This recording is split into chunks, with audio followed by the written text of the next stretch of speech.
this weekend. Duke coming to town. Now, the spread, deceiving. I'll say that right now. The spread is deceiving. Miami favored by 21.5 points. Noon Eastern, ABC. I want to start with this. We're taking Duke to cover.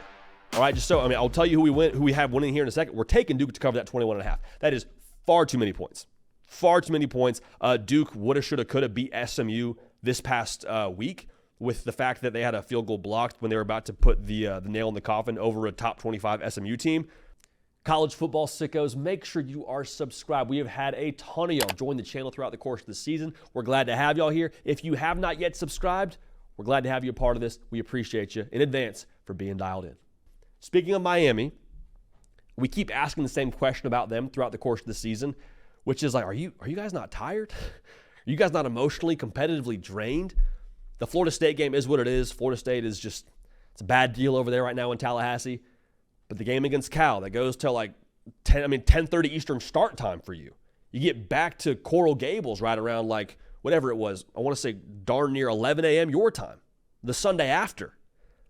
How are they emotionally, competitively, are they able to keep their foot on the gas and play at the same caliber they need to play to beat this Duke team? Because Duke, man, they got 2 losses.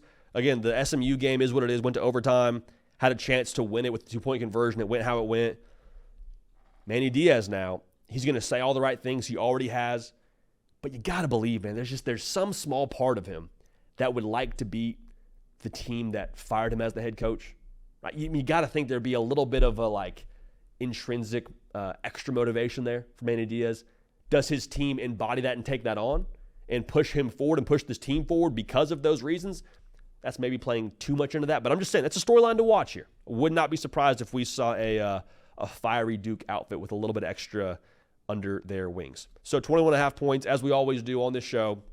How would it happen? The upset formula, what would it be? I think if you're Duke now, you got to do what you do, especially on defense. Because what Duke does now is take the football away. They are averaging 2.7 takeaways a game.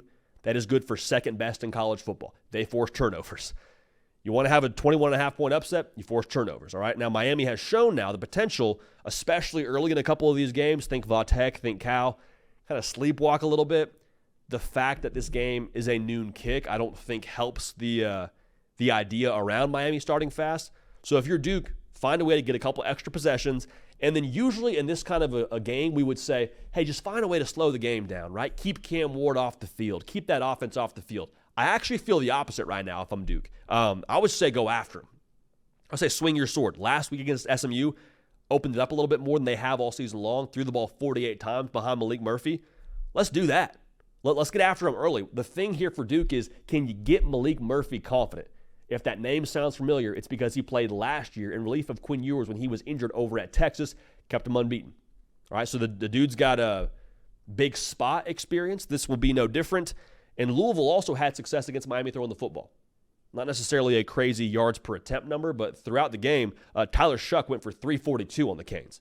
So there is opportunity there to make something happen through the air, get your quarterback in rhythm, get him playing confident.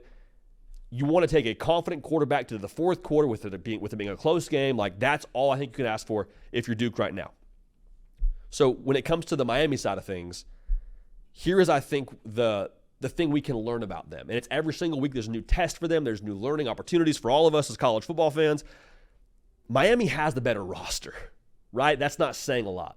So when you have the better roster in a game you should win, with all the games they've played before this being difficult spots, and it was on the road, and it was a Friday night, and all this and all that, like, it's about maturity. Because if Miami is a mature football team, they will bring the level of play needed to the table. They will play to their standard internally, not what the game requires, and they will play a clean football game. That's the key thing to focus on here. They will clean up the mistakes of what they had in the first half against Vatek, early and really for the better part of 2.5 quarters against Cal. They will clean those things up and play with efficiency, play with urgency, and we'll see Miami win this football game. Now, what I loved last week, and I mentioned this already, I love seeing the emergence of Damian Martinez. I love the fact that Miami got a rep at winning physically. Because we said it before, Cam Ward, he threw for like 200 some odd yards against Florida State. Not a bad day at the office at all. But we're used to him kind of carrying this football team.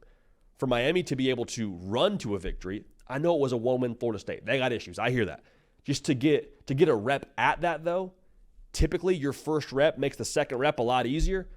I think with that being the case, the physicality of Miami makes me feel pretty optimistic about the way they're going to approach this football game, the way they're going to play for all 4 quarters in this football game.